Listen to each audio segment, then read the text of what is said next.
be at home all day and she just does what I say. Are you married? I love that. Oh. If I had the preference, I would prefer to have full control over my wife. Full control over my wife? What is slavery?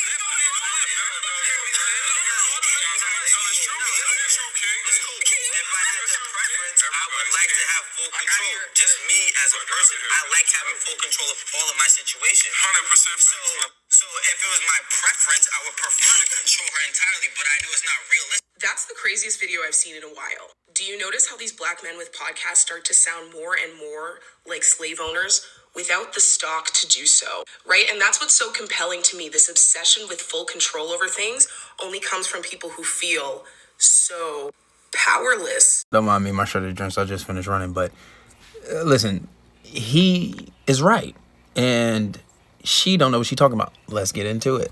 Well, are you a God-fearing person? Whether that be you practice Islam or Christianity. Most people don't read their Bible, but this is divine information, right? And we know no matter how many people are disbelievers or spiritual, they still have these Bibles and Qur'ans and they believe in it. So what does it say? It says there's an analogy in both books where they talk about a man being, in control of his situation, a woman being subservient to her husband. She should serve her husband, submit to her husband. Now, the only thing that she said that I agree with is having the things to facilitate this, right? Well, if you want her to be submissive, I agree that you should be taking care of most things, right? That whole idea of, and paying the cost to be the boss. But the only reason why he said that was unrealistic, and I don't know if he explained it thoroughly because I only saw a clip, was because women nowadays, because, the world is so civilized and women can have their own jobs. And it's this illusion that is created that they don't necessarily need a man. But let's say if, our government was to collapse today and there was complete anarchy in the street, things would go back to how they were millennia ago.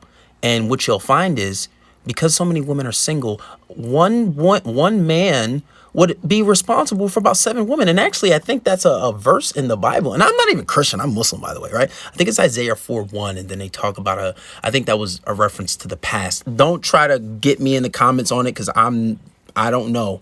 I read a lot. So I'm not 100% on it. But that's the reason why he said that.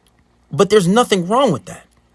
If you have millions of people who practice a religion and they have these beliefs, and if you believe in a creator, if you believe in Allah, if you believe in God, that's divine information. So he's not wrong. I think it's the opposers that need to be questioned and looked at. But yeah, that's perfectly fine. It's normal. He just couldn't explain.